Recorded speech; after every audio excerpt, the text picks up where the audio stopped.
नौम अतः नौम महाकाल सुरेशम।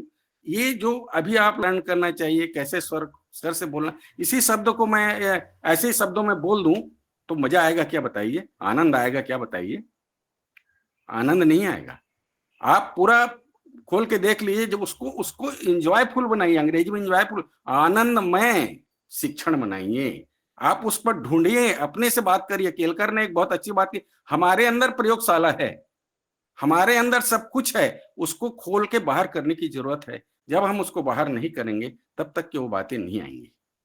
और तीसरी बात ये कहना चाहता हूं मैं कि हमारे यहाँ सर्वेषु विद्यालयसु सर्वासु पाठशालासु, सर्वेषु नहीं कह रहा हूं, सर्वासु पाठशालासु, इसी को ध्यान देने की जरूरत है निर्मला, विशेष रूप से सुन रही हो ना?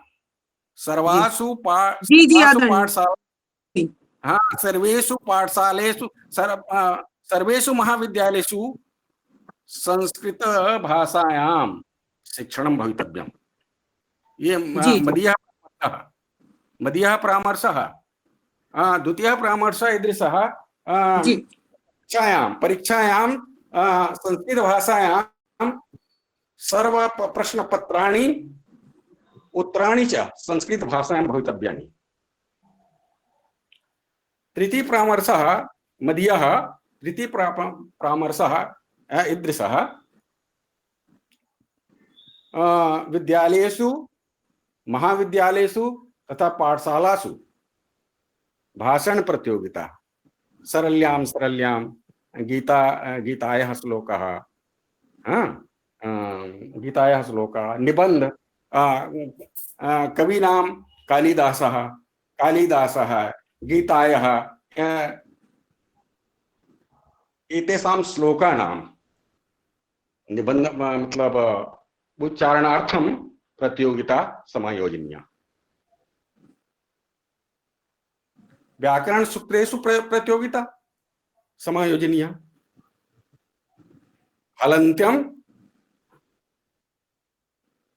हलन्त्यंतः अग्रे। चतुर्थः मदीयः परामर्शः संस्कृत भाषाया नवाचार आवश्यकः। नवाचार आवश्यक है। एक मैडम ने सुनाई ना बढ़िया, आई ऊना रिली कई ओंग है वरटलानी हम करना, तो सीधा सीधा बोल रहे हैं लेकिन उसको गे बना के बोला है उसने। मैडम तो इस तरह से नवाचार को कर चाहिए, नवाचारात्मकम आवश्यकम। तो मैं समझता हूं कि बहुत सारी त्रुटियां कहाँ की हैं आप?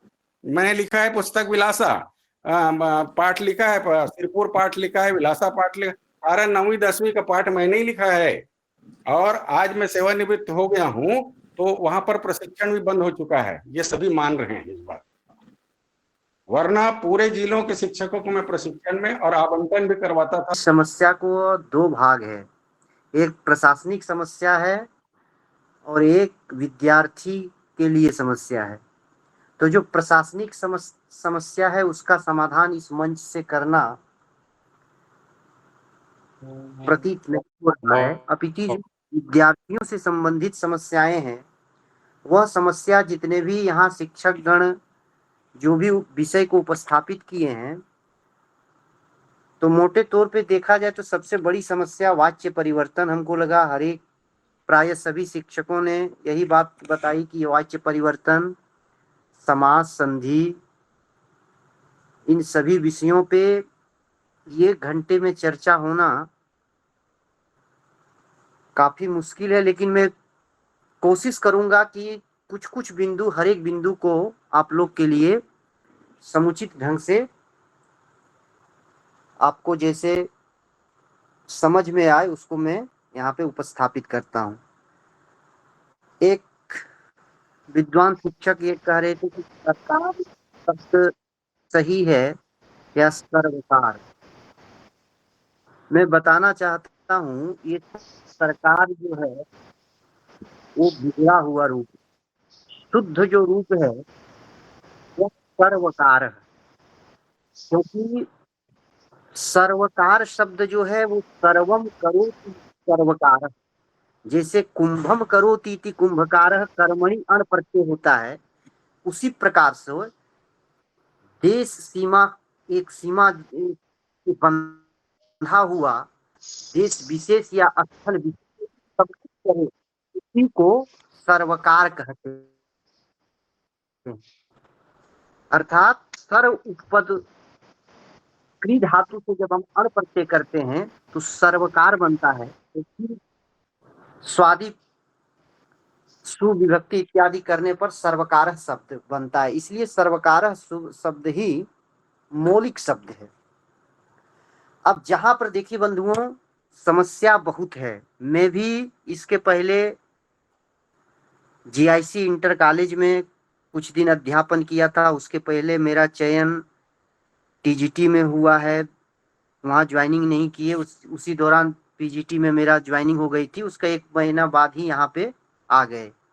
तो ये विद्यालय स्तर पर जितने समस्याएं हैं, चाहे वो वाच्य परिवर्तन हो, उच्चारण हो, कारक हो, वो समस्या तब आती है जब हम अपने आप को एक पीजीटी समझते हैं, एक टीजीटी समझते हैं, एक एमए हम आचार्य किए हैं, हम एमए किए हैं। जब आप कक्षा में जाइए तो वो सारी डिग्रियां, सारा पद, सब कुछ उस कक्षा को के बाहर कर दीजिए।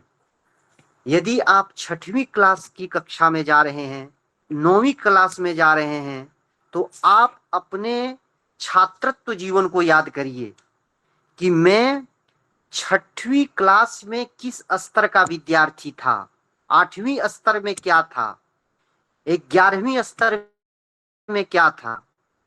जिस समय आप अपने आप को उस विद्यार्थी के समतुल्य हो जाएंगे, 90% समस्या वहीं समाप्त होगी। और जहां बात विद्वत्ता, जहां आप क्लास में जाके विद्वान बनेंगे, आप उनको अपनी डिग्री बताएंगे, तो समस्या होती है।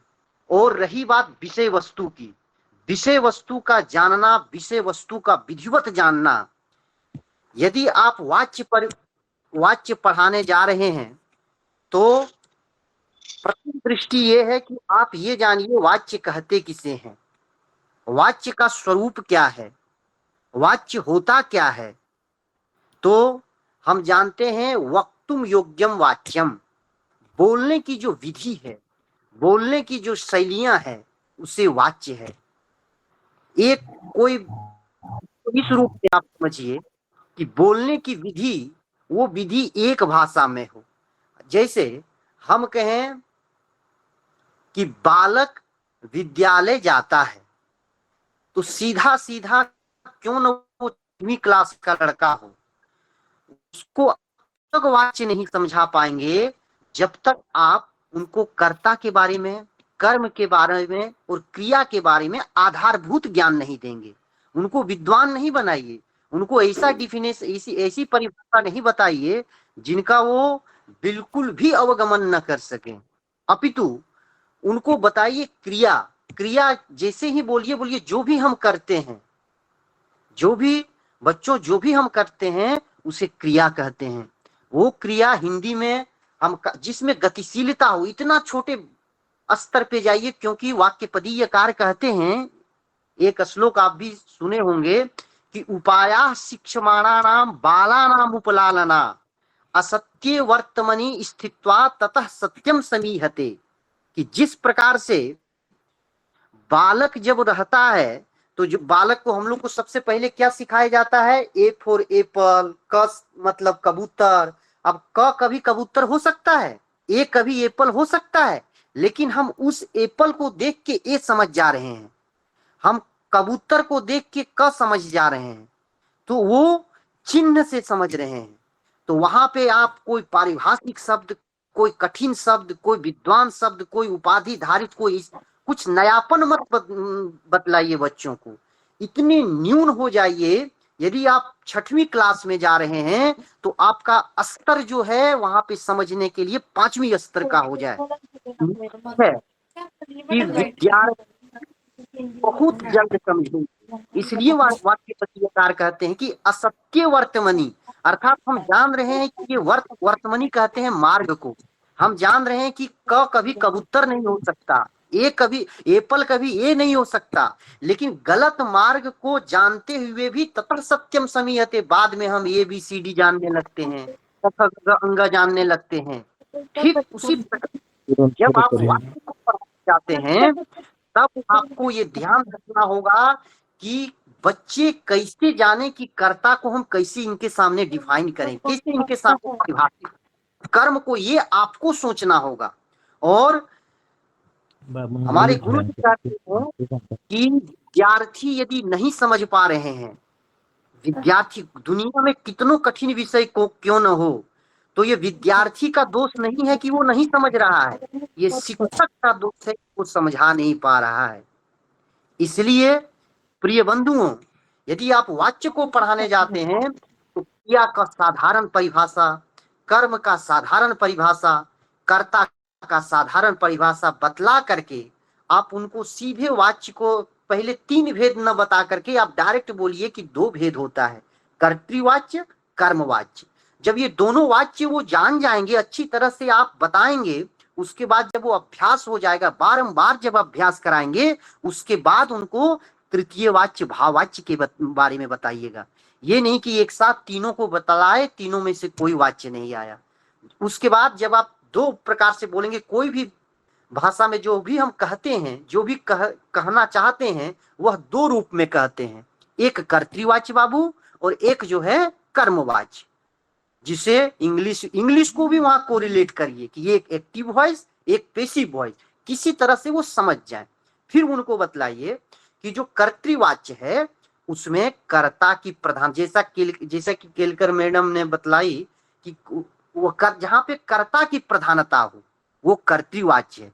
जैसे बालक विद्यालय जाता है तो आप कर्ता का कैसे वहां पर परिभाषित करेंगे, तो डायरेक्ट उनको प्रत्यक्ष रूप से बोलिए कि जो भी क्रिया को संपादित करे, क्रिया को संपादित करने वाले को कर्ता कहते हैं। उनको उदाहरण 4-5 उदाहरण वहां गिनाइए, उसके बाद 6-7 उदाहरण बोलिए कि कल लिख के लाओ, तो वो कर्ता बिल्कुल अच्छी तरह से जान जाएंगे। वो बोलिए कि तुम पढ़ रहे हो, तो ये जो पढ़ना जो है वो एक क्रिया है, इस क्रिया को कौन कर रहा है, तुम कर रहे हो, तो तुम करता हुआ। वह जा रहा है, जाना क्रिया है, इस क्रिया को संपादित कौन कर रहा है, वह कर रहा है, तो वह करता। इस प्रकार उदाहरण के द्वारा, वाक्य प्रयोग के द्वारा उनको परिभाषित करिए। फिर उनको कर्म के बारे में बतलाइए कि कर्ता क्रिया के द्वारा जिसका सबसे अधिक चाहता हो, सबसे अधिक जिसकी इच्छा करता हो, जैसे बालक विद्यालय जाता है, यहाँ पर जो करता है वह क्रिया के द्वारा, अर्थात जाना क्रिया के द्वारा किसको सबसे अधिक चाह रहा है, कहाँ जाना चाह रहा है, तो विद्यालय।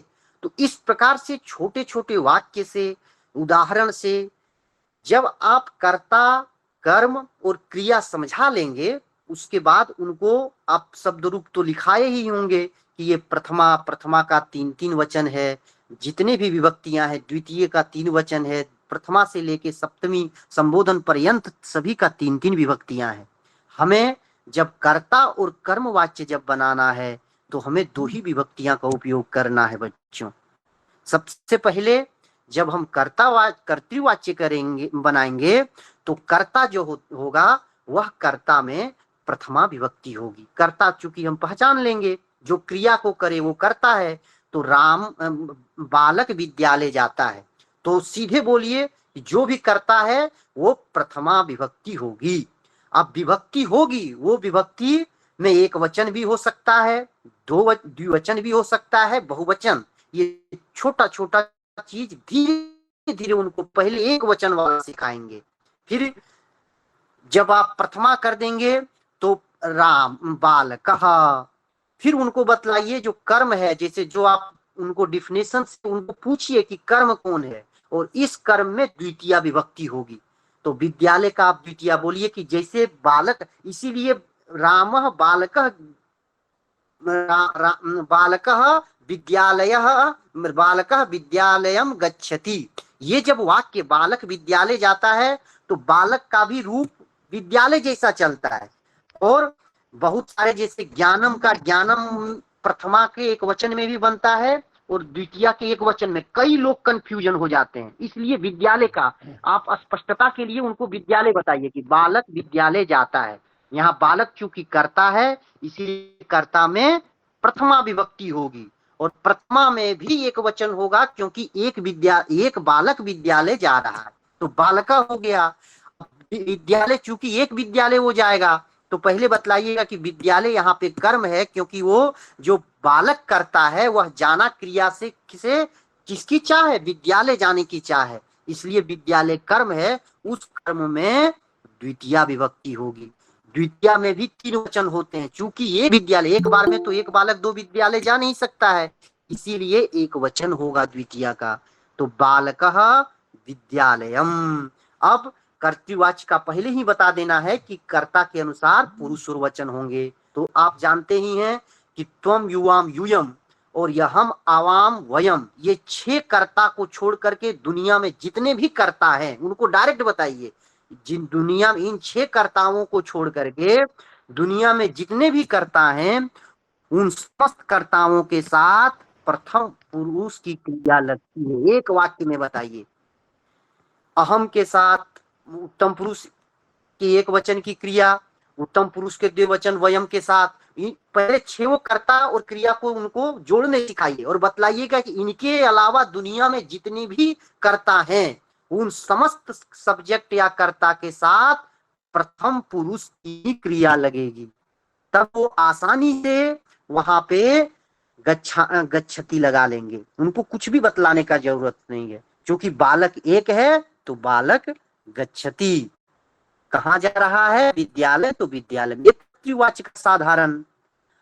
अब जब कर्तृवाच्य का आप 10-15 वाक्य से अभ्यास करा लेंगे, उनको होम टास्क देंगे, आपको ये चूंकि एक शिक्षक को सबसे पहले समझ में आ जाता है कि मेरे बच्चों को क्या आया है।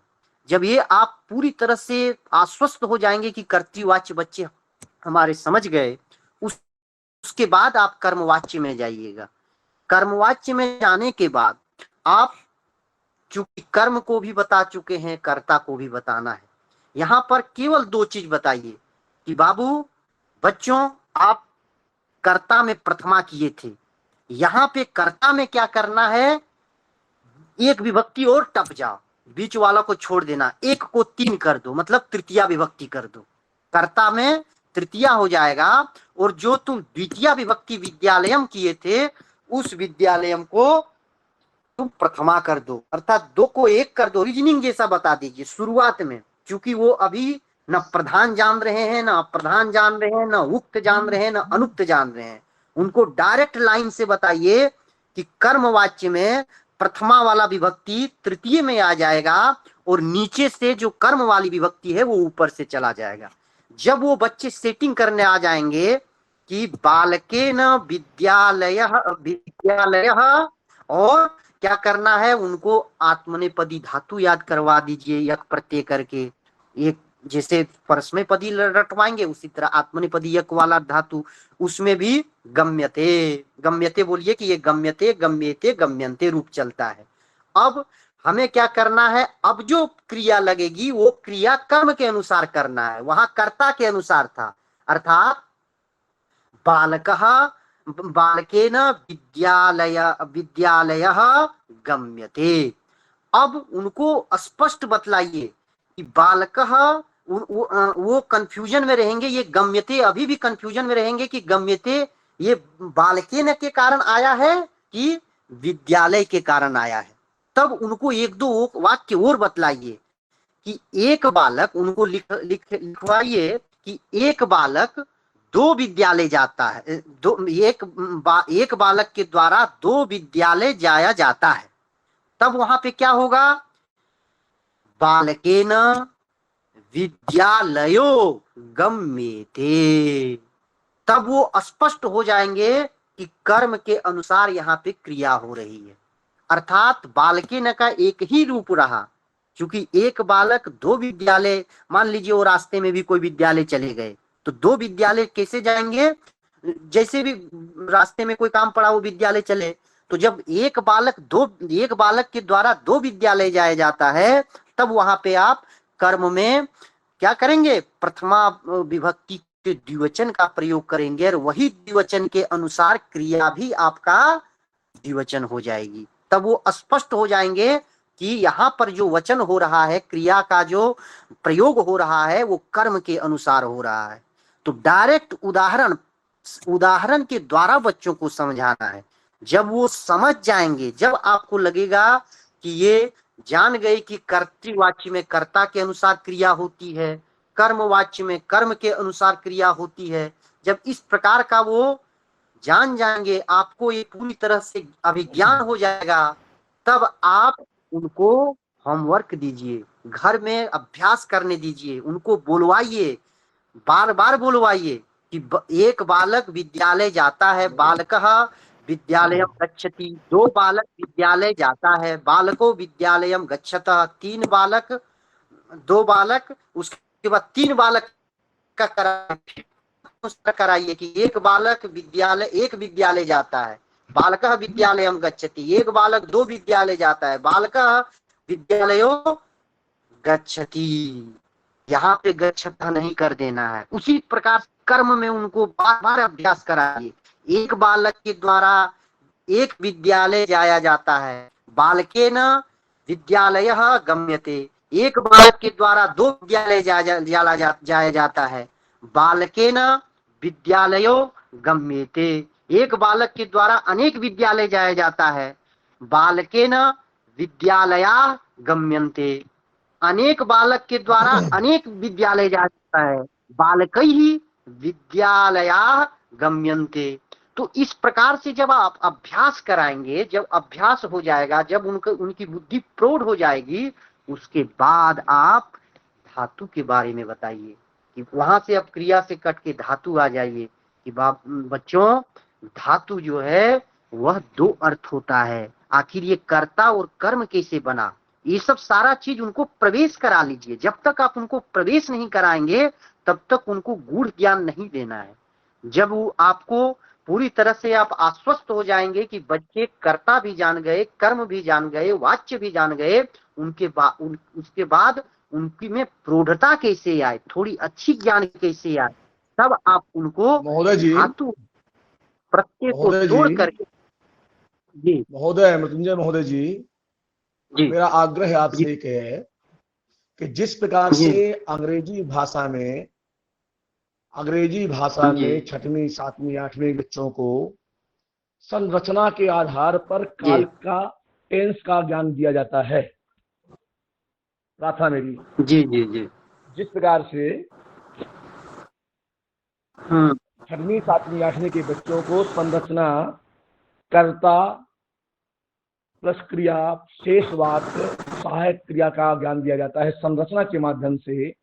अंग्रेजी में स्ट्रक्चर के माध्यम से टेंस, और टेंस में सब्जेक्ट, ऑब्जेक्ट, वर्ब, एडवर्ब, एक संरचना दी जाती है। संस्कृत भाषा में भी ऐसी कोई संरचना, सरलीकृत संरचना हो कि कर्ता प्लस कर्म प्लस सहायक क्रिया, शेष वाक्य, ऐसा कोई संरचना हो तो जो सरलीकृत हो, बच्चों की बुद्धिमत्ता के आधार पर हो, क्योंकि ये तो ठीक, अच्छा है, ऐसा मेरा निवेदन है कि ऐसा कुछ बताया जाए।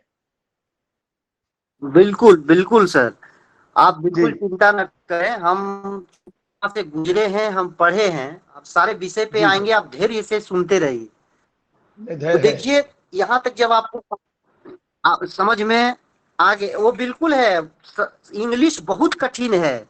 अभी मैं बता रहा हूँ, जहाँ से हम छोड़ के आए हैं सर, वहाँ के बच्चे कोई संस्कृत नहीं लेते, लेकिन आज स्थिति ये है, वो जब हम वहां से छोड़ के आ रहे थे प्राय सभी बच्चे संस्कृत बोलना सीख गए थे और एक माहौल बन गया था। चूंकि हम ये नहीं कभी सोचे थे कि हम बनारस में पढ़े, हम डायरेक्ट अपने 9वीं का याद कर रहे थे। जब तक आप इस चीज को याद करके जैसे ही क्लास में जाएंगे, वहीं पे विद्यार्थी का सारी समस्याएं समाप्त हो जाएंगी। और विषय वस्तु तो पकड़ना है, हर एक शिक्षक एग्जाम दे के आए हैं, सभी विद्वान हैं, किन्हीं पे विषय वस्तु और उनकी ज्ञान पे शंका नहीं करनी चाहिए। हमें लगता है सभी विद्वान शिक्षक है, केवल जरूरत इस बात की है कि हमारी उपाधि, हमारा जैसे बहुत सारे शिक्षक का एटीट्यूड रहता है, ये है वो है, उससे वो उबर नहीं पाते हैं। वास्तविक हम बतला रहे हैं, और जी जी व्याख्यान ऐसे देंगे कि छात्रों के ऊपर से जाता है, वो बिल्कुल विद्यार्थी जीवन भूल जाते हैं। इसलिए नहीं नहीं आप जी बहुत बिल्कुल जी ये न मोहित जी करें, आपके बच्चे कर रहे हैं जी तो जी कर्तृवाच्य कर्मवाच्य जब आप बता देंगे तो थोड़ी क्रूरता, मान लीजिए आप एक वही चीज आप एक 11वीं 12वीं छात्र को या उच्च शिक्षा में आप नहीं पढ़ा पाएंगे, तो आप उनको थोड़ा सा विश्लेषण कर दीजिए, या बच्चे भी समझ जाएंगे। उनको बतलाइए कि देखिए आखिर ये कर्ता क्यों बना, ये कर्म क्यों बना। जब इस प्रकार जब उनको उनका प्रवेश हो जाएगा, उसके बाद बतलाइए कि बालक विद्यालय जाता है, यहाँ पर जो गम धातु है, उस गम धातु का दो अर्थ है, एक है फल और एक है व्यापार। एकदम लिखिए बोर्ड में कि ये जो गम धातु है उसका एक अर्थ है फल और एक है व्यापार। अब फल कितना है और व्यापार कितना है, इस चीज को बतलाइए, और बच्चे बहुत इंटरेस्टिंग से समझेंगे, बहुत रुचि के द्वारा। फल क्या है, तो फल जो गम धातु का अर्थ होता है उत्तर देश संयोगानुकूल व्यापार। तो जो फल है वह उत्तर देश संयोग, यहां तक फल होता है, अर्थात उत्तर देश। उत्तर देश मतलब जब हम पैर को आगे ले जाते हैं, पाद का जब विक्षेप करते हैं तो उत्तर देश की तरफ जाते हैं, संयोग करते हैं। तो उत्तर देश जो संयोग है वो फल है, और व्यापार जो हम क्रिया कर रहे हैं वो व्यापार है। तो उनको बतलाइए कि धातु का दो अर्थ है, एक फल है और एक व्यापार है। और बच्चों जो फल है वह फल का आश्रय कर्म है। उत्तर देश संयोग जो हो रहा है वो कहां पे हो रहा है, विद्यालय में हो रहा है। तो इसीलिए उत्तर देश संयोग का जो आश्रय है वह आश्रय विद्यालय के साथ है। और जो व्यापार कर रहा है, जो उस क्रिया को कर रहा है, जो पाद को पैर को आगे पीछे जो कर रहा है, जो क्रिया को कर रहा है, जो व्यापार कर रहा है, उसका आश्रय बालक है। इसीलिए जो व्यापार आश्रय होता है वह कर्ता होता है, जो फलाश्रय होता है वह कर्म होता है। इस प्रकार से जब आप उनको स्पष्ट बताएंगे, और जो फलाश्रय होता है वह कर्म होता है, उसके बाद कर्म में द्वितीय और कर्ता में प्रथमा, ये तो सर्वविदित है। तो इस प्रकार जब स्पष्ट आप उनको बतला देंगे वैज्ञानिक तरीके से, तो निश्चित है बच्चे बहुत रुचि भावना से पढ़ेंगे, और उनमें इतनी बुद्धि की विकास होगी कि आगे कभी उनको और जानने की वो कोशिश करेंगे। उसके बाद तिंगर्थ बहुत सारा चीजें हैं कि गच्छति में ये तो धातु का अर्थ हो गया, फिर उसके बाद बहुत सारा आता है कि कर्ता कर्म संख्या काल तिंगर्थ, वो सब वहां विश्लेषण करने की वो सब उच्च शिक्षा का विषय है। लेकिन इतना जब आप बतला दिए कर्तृवाच्य कर्मवाच्य, उसके बाद आप उनको भाववाच्य में आइए। भाववाच्य में सीधे बतलाइए कि बच्चों यहाँ पे भाववाच्य का केवल जो आविष्कार हुआ है वो अकर्मक क्रिया के बारे में। चूंकि हमें विश्वास है कि जब आप क्रिया पढ़ाएंगे तो ये जरूर बतलाए होंगे कि एक दो प्रकार की क्रियाएं मुख्य रूप से होती हैं, एक सकर्मक अकर्मक। सकर्मक क्रिया का मतलब होता है जिसमें कर्म हो, अकर्मक क्रिया का मतलब होता है जिस क्रिया में कर्म न हो। जैसे हंसना, हंसना कोई कर्म नहीं है, मया हस्यते। तो उनको बतलाइए कि जो भाववाच्य होती है, भाववाच्य जो होता है उसमें क्रिया की प्रधानता होती है, वहां पे न कर्म रहेगा, कर्म तो रहेगा ही नहीं, कर्ता रहेगा लेकिन क्रिया की ही प्रधानता। भाव का मतलब ही वहां पे क्रिया है। जैसे बालकः बालकेन हस्यते, और वहां पर भी क्रिया है, और क्रिया प्रधान है, क्रिया प्रधान है, और कर्ता में वहां पर भी तृतीया विभक्ति हो जाएगी। उनको और विश्लेषण करके बतलाना चाहेंगे तो आप इस प्रकार बतला सकते हैं कि जिसकी जिसकी प्रधानता होती है उसी को व्याकरण भाषा में उक्त बोलते हैं। कि जैसे गम्यते में यक प्रत्यय हुआ है कर्म में, तो यक प्रत्यय चूंकि गम्यते में हुआ है कर्म में, तो जो प्रत्यय जिस अर्थ में होता है वो प्रत्यय उस अर्थ में उक्त हो जाता है। तो यहाँ पर गम्यते में यक प्रत्यय जो हुआ है वो कर्म में हुआ है, इसीलिए कर्म उक्त हो गया, उसी को प्रधान बोलते हैं। और जब उक्त कर्म कोई भी उक्त हो जाए, चाहे वो कर्म उक्त हो जाए, कर्ता उक्त हो जाए, करण उक्त हो जाए, वो सीधे प्रथमा विभक्ति हो जाती है।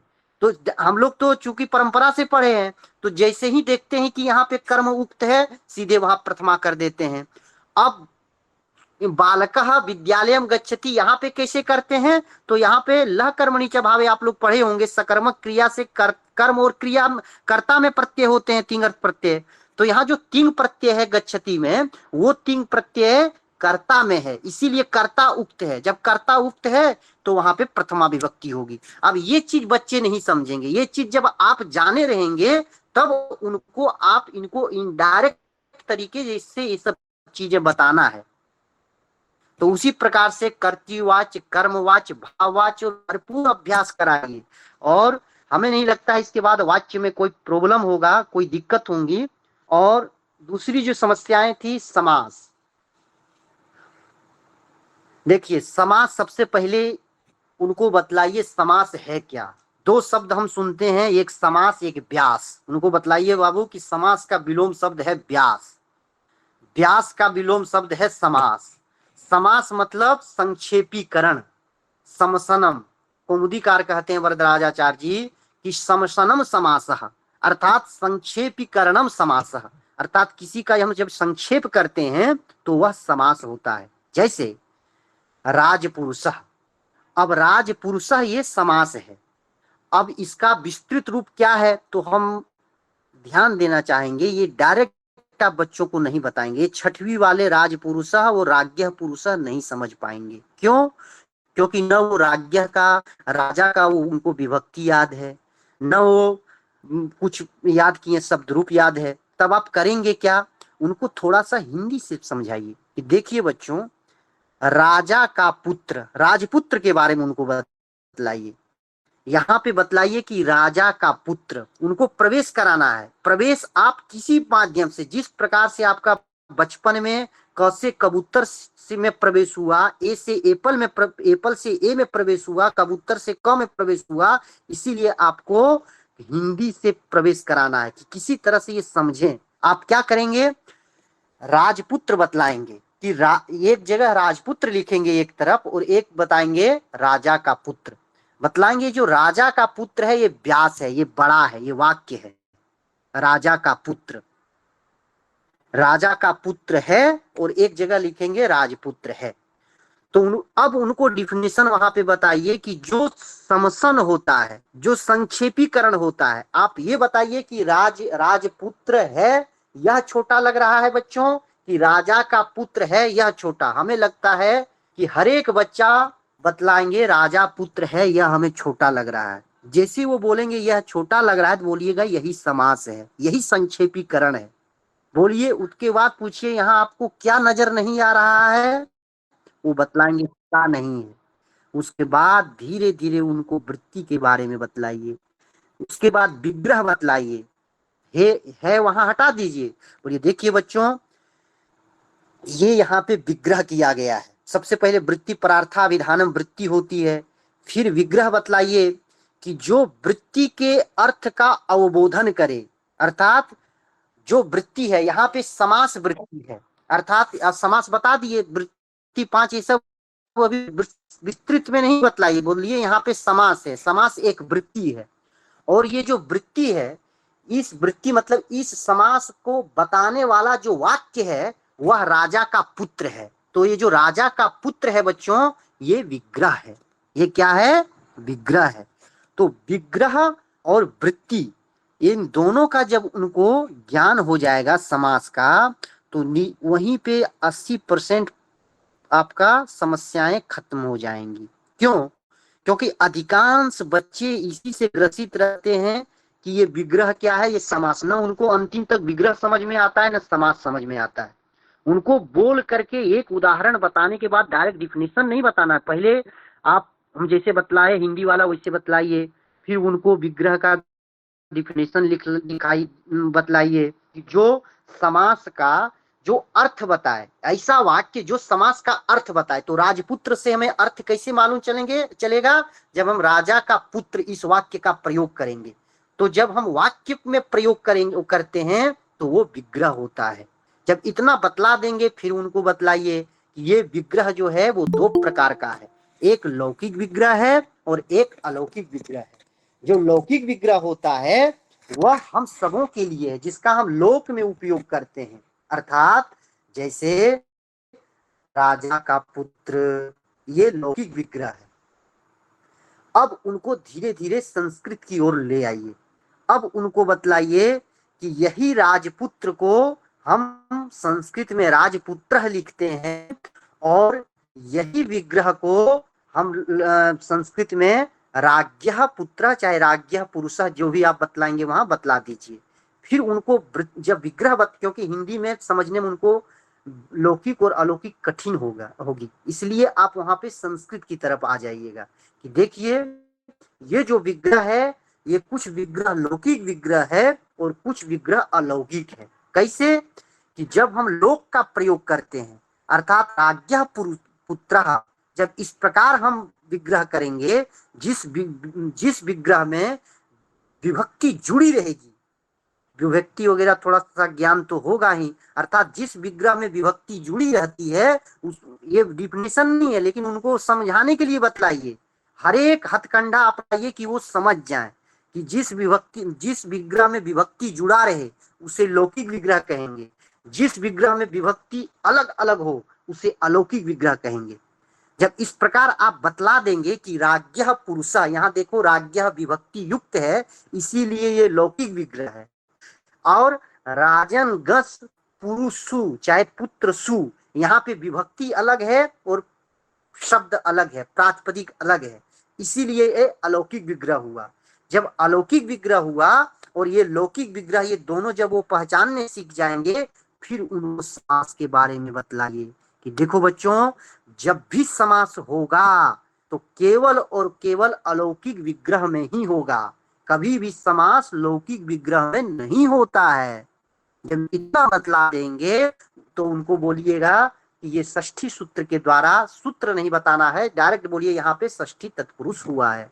जैसे ही यहाँ पे समास होगा, समास हुआ ऐसा बतलाइए कि समास हुआ, उधर से आप एक डायग्राम टाइप का बना दीजिए कि समास हुआ और एक डाकू जैसा चित्र बना दीजिए जो विभक्ति को खा जाए। बोलिए कि समास जो है विभक्ति का डाकू है, जैसे समास आता है विभक्ति अपने आप लोप हो जाती है। वहां पे आपको न उपसर्जन संज्ञा करना है, न वहां पे सुपो धातु प्रातिपदिकयों से लुक करना है, न कुछ करना है। प्रवेश के समय बिल्कुल छात्र आपको बनना है, जितना निम्नतम स्तर में आपकी बुद्धि आ जाए, क्योंकि प्रवेश कराने के बाद आप सब कुछ बतलाइए कि प्रथमा निर्दिष्टम समास उपसर्जन, कैसे उपसर्जन संज्ञा होगा, कैसे पूर्व प्रयोग होगा, कैसे विभक्ति का लुक होगा। आप मोटे मोटे तौर पे कोशिश करिए कि वो किसी तरह प्रवेश पा जाए। प्रवेश की ही महान योगदान है कि आचार्य वरदराजाचार्य जी केवल प्रवेश कराने के लिए लघु सिद्धांत कौमुदी का रचना किए हैं। लघु सिद्धांत कौमुदी आचार्य वरदराजाचार्य जी रचे हैं, उसमें भी कई अशुद्धियां हैं। विप्रतिषेधे परम कार्य सूत्र की आवश्यकता नहीं है, बहुत सारी अशुद्धियां रहने के बाद भी उसमें प्रवेश हो जाए। हम पूरा व्याकरण शास्त्र को देखिए, वास्तविक क्या है, वृद्धि राजे तदेंगुण इको गुण वृद्धि न धातु। देख रहे हैं कि चूंकि अब भट्टो जी दीक्षित जानते थे, ये उनको आभास हो गया था कि भविष्य में जो बच्चे होंगे दो प्रकार का बच्चे होते हैं, जिसको एक यथोद्देश्य और कार्यकाल कहते हैं। एक बच्चे होते हैं कि जो भी गुरुजी पढ़ाए वो भविष्य में हमको काम देगा, वो पढ़ लेते हैं, और एक बच्चे होते हैं अभी इसका काम नहीं ना, जब एग्जाम आएगा तब देखा जाएगा। तो जो अपेक्षा बुद्धि और उपेक्षा बुद्धि, जो उपेक्षा बुद्धि वाले छात्र होते हैं वो उपेक्षा वाले क्या करते हैं, हर एक ज्ञान को उपेक्षा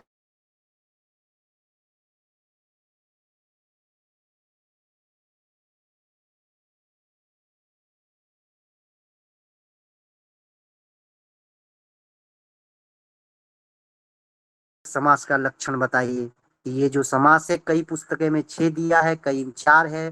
भट्टो जी दीक्षित 4 भेद मानते हैं। लघु कौमुदी सिद्धांत कौमुदी में समास का 5 भेद बताए हैं।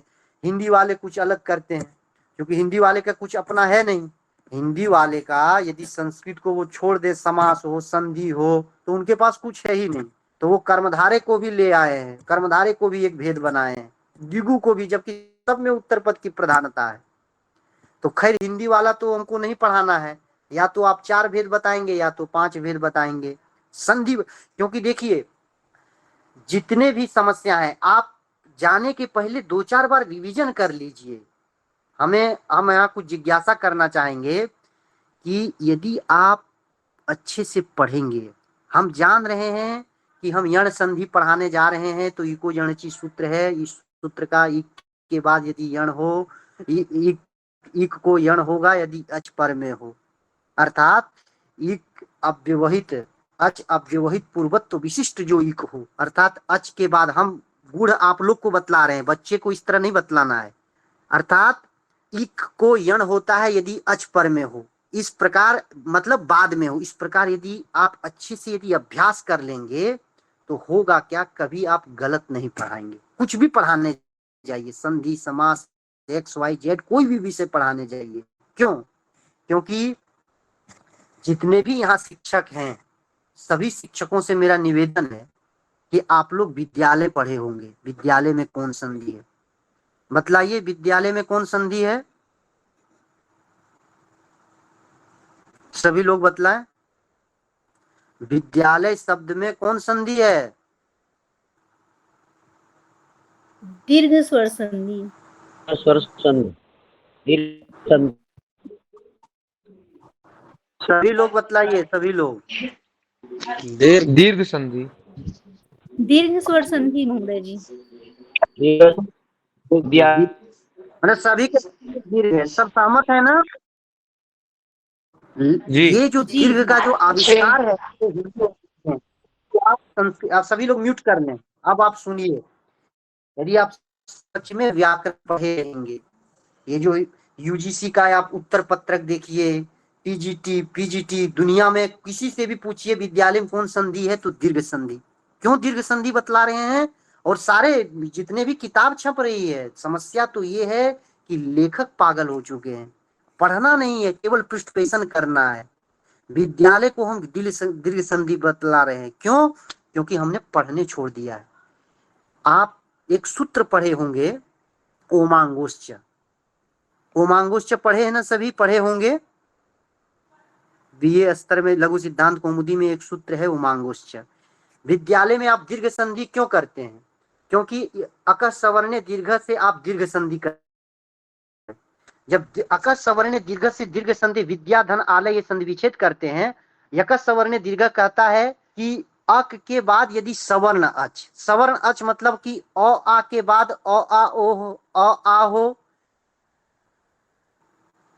ई अथवा बड़ी ई के बाद ई अथवा बड़ी ई हो, उ अथवा बड़ी उ के बाद उ अथवा बड़ी उ बड़ा उ हो, री या री के बाद री या री रहे तो बड़ा हो जाता है, अर्थात वो दीर्घ हो जाता है। ये अर्थ है उसका। अब विद्याधन आलय में दोनों आ के बाद आ है, इसीलिए वहां पे दीर्घ हो जाता है। ये आप लोग पढ़ें, और सभी लोग ये प्रायः हिंदी वाले पूरा व्याकरण को नरक मचा दिए हैं, पूरा नर्क कर दिए हैं। ये स्थिति है। लेकिन यहाँ पे दीर्घ नहीं है, यहाँ पे आप लोग जान जाइए पररूप संधि है। क्यों? क्योंकि सभी जगह दीर्घ संधि हो जाएगा। जहां भी आ रहेगा, आ के बाद आ रहेगा, वहां पे दीर्घ होना ही है। अब एक सूत्र भगवान पाणिनि बनाए हैं, ओमांगोश्च। ओमांगोश्च सूत्र कहता है ओमी आंगी चात परे पररूप में का देश, अर्थात ओम अथवा आंग, अ के बाद अ अथवा आ के बाद यदि ओम रहे या आंग रहे तो वो पररूप होता है। अब ओम का तो शिवायोम नमः में चरितार्थ हो जाएगा, ओम का शिवायोम नमः में चरितार्थ तो हो जाएगा, लेकिन जो आंग है, जो आंग है वह कहाँ जाएगा, ये प्रश्न बनता है। ओमी आंगी चात परे पररूप में का देश, अर्थात अ के बाद, अ मतलब वहां 18 अ लेना है, अ आ प्लुत आ, अ के बाद यदि आंग रहे तब पररूप होता है। अब ये विद्या में जो अ है, अत मतलब आ के बाद यहाँ जो आलय है वो आंग उपसर्ग पूर्वक ली धातु से आलय बना है, तो यहाँ पे आंग उपसर्ग है। तो आ के बाद चूंकि आ है, अकः सवर्ण दीर्घ कहता है कि अक के मतलब आ के बाद सवर्ण अच हो, तो अ मतलब आ के सवर्ण अच आ है, यहां पर भी अकस सवर्ण दीर्घ लग जाएगा। कहां पे? विद्यालय में भी, आंग उपसर्ग में भी।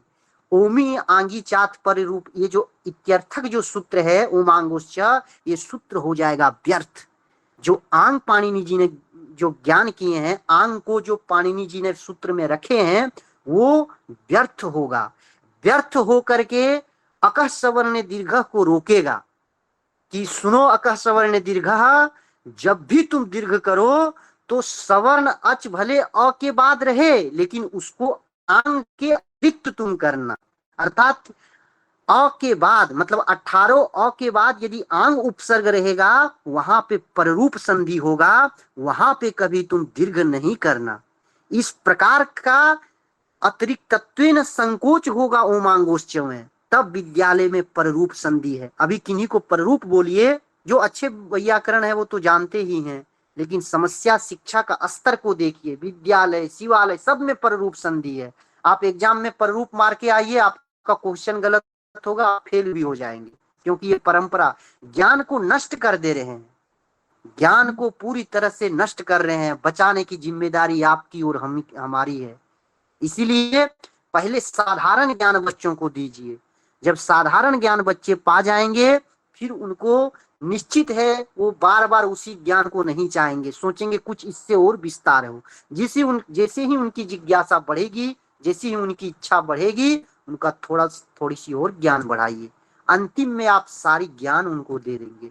और हमें नहीं लगता है कि आप लोग जितने विद्वान हैं, विदुषी यहाँ बैठी हैं, आप लोग ज्ञान पे मुझे कोई शंका नहीं है, न सरकार को करनी चाहिए। आप सभी विद्वान और विदुषी हैं। आपको सिर्फ अभ्यास करना है, और क्लास जाने के पहले इतनी अभ्यास करना है कि बच्चों को एक नहीं 36 प्रकार से हम समझाएंगे। यदि वो वाच्य नहीं समझ रहे हैं, प्रवेश हम 36 प्रकार से उनको करेंगे। चाहे समास हो, चाहे संधि हो, उनको प्रवेश तो करिए। माहेश्वर सूत्र नहीं याद कर पा रहे हैं, एक मैम बड़ा,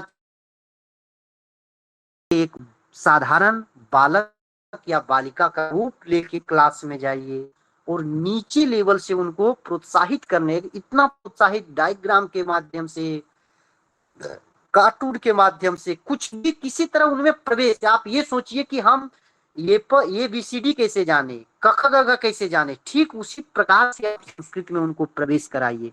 और निश्चित है कि वो हर चीज को धीरे धीरे जानेंगे, चाहे वो संधि हो, चाहे समास हो, चाहे जो भी चीजें संस्कृत में हो। और जब व्याकरण आ जाएगा, तो जहां तक श्लोक का बात है या कोई भी वो अर्थ निकालने जान जाएंगे, हर तरह की समस्या का उनका समाधान हो जाएगा। इतना कहते हुए यहाँ इस संस्थान के सचिव डॉक्टर मनीष शर्मा जी को, मेरे परम मित्र हैं, वाराणसी में हम दोनों की शिक्षा एक ही विश्वविद्यालय से, एक ही गुरु से वहां पे हुई है। ये दोनों अभिन्न हैं। और जो भी इस संस्थान के सदस्य हैं, सभी को मेरा प्रणाम है। और जो भी इस आभासीय पटल में जितने भी शिक्षक शिक्षिका बंधु जुड़े हैं, उन सभी को मैं हार्दिक अभिनंदन और प्रणाम करते हुए मैं अपने वाणी को मैं पूर्ण विराम देता, इस प्रत्याशा जो कुछ भी हम बतलाए हैं जरूर न जरूर अपने जीवन में उतारने का प्रयास करेंगे, और वह आपके जीवन में, बच्चों के जीवन में, संस्कृत के जीवन में, समाज के जीवन में एक नया अध्याय लिखेंगे। इतना कहते हुए हम अपने वाणी को विराम देता हूँ।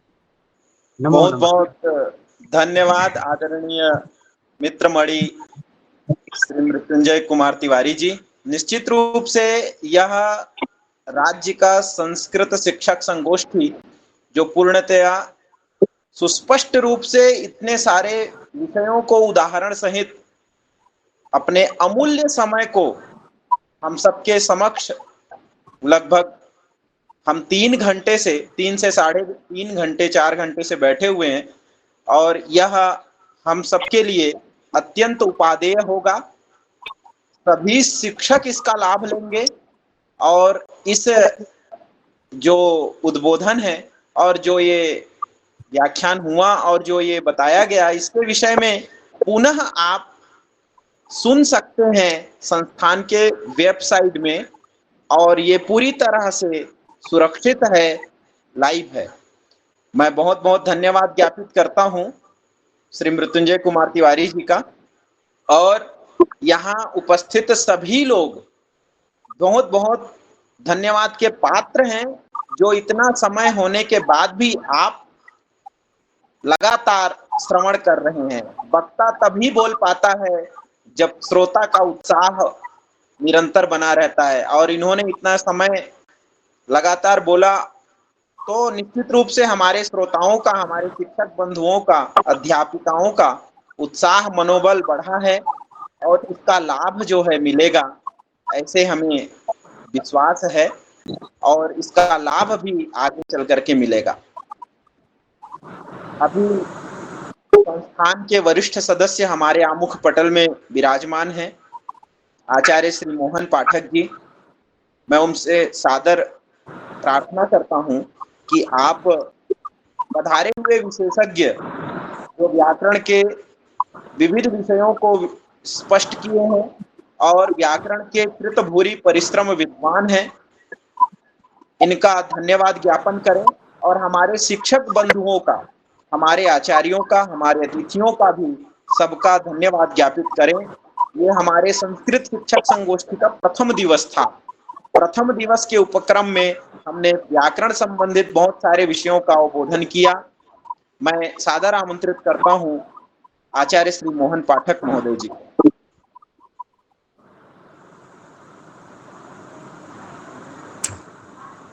मंगलम भगवान विष्णु, मंगलम गरुड़ध्वज, मंगलम पुंडरीकाक्ष, मंगलायस्तनोहरि, लक्ष्मीनाथ समारंभां नाथयामुनि मध्यमाम्, अस्मदाचार्य पर्यन्तां वंदे गुरु परंपराम्। हमारे संस्थान की ओर से, छत्तीसगढ़ शिक्षा सेवा संस्थान की ओर से 15 दिवस तक चलने वाला संस्कृत महोत्सव, जिसका कल शुभारंभ हुआ और आज प्रथम दिवस, जिसमें समस्त शिक्षकगण जुड़े हुए हैं और व्याकरण संबंधी बहुत सुंदर ज्ञान हमारे पूज्य आचार्यवर श्री मृत्युंजय कुमार तिवारी जी, जिन्होंने बहुत सुंदर ढंग से व्याकरण को बहुत सरल तरीके से समझाया। मैं भी सुन रहा था, पूरा शुरू से मैं भी प्रारंभ से जुड़ा हुआ हूँ, और जब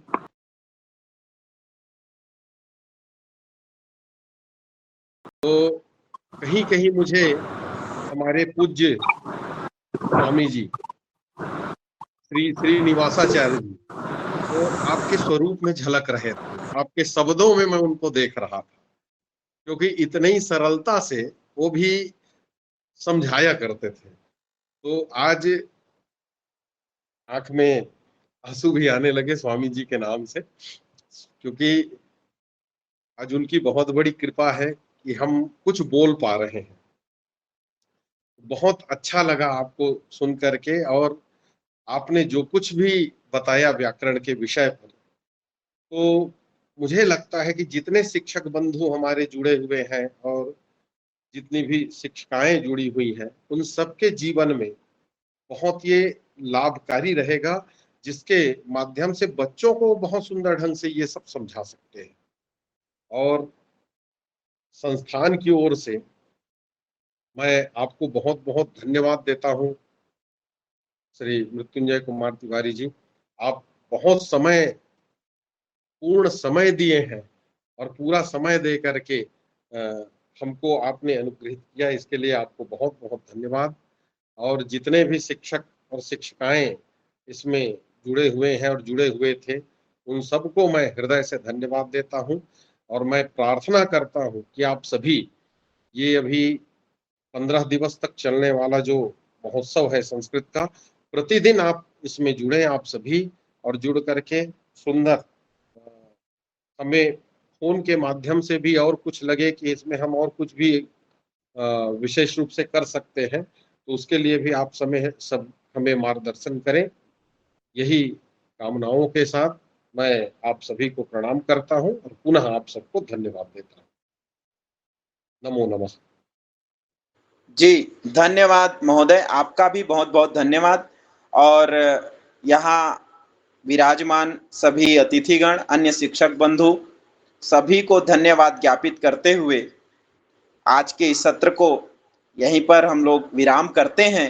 पुनः हमारा द्वितीय सत्र जो होगा वो ठीक 7 बजे सायंकाल आरंभ होगा और इस सत्र को हम पुनः सुन सकते हैं विविध दर्शनों के माध्यम से, वेबसाइट के माध्यम से, यूट्यूब चैनल के माध्यम से। अतः पुनः श्रवण करते रहें और cg.in में भी जा करके आप देखते रहें। कल का जो विषय रहेगा वो साहित्य से लेकर के सारे विषयों को प्रस्तुत करेंगी आदरणीय डॉक्टर पूर्णिमा केलकर महोदया, खैरागढ़ संगीत कला विश्वविद्यालय की प्राध्यापिका हैं, संस्कृत विभाग की अध्यक्षा हैं। वो विषय को प्रस्तुत करेंगी और सभी शिक्षक बंधु उसके लिए सादर आमंत्रित हैं। इस तरह से हम संस्कृत महोत्सव को भव्य और दिव्य बनाने का प्रयास कर रहे हैं ऑनलाइन माध्यम से। अतः सभी से निवेदन है कि हम कल्याण मंत्र के साथ इस सत्र का समापन करें और पुनः हम कल ठीक 7 बजे पुनः सत्र में उपस्थित होंगे।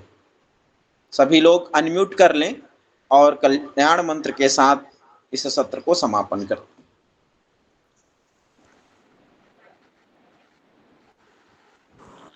सर्वे भवन्तु सुखिनः, सर्वे सन्तु निरामयाः, सर्वे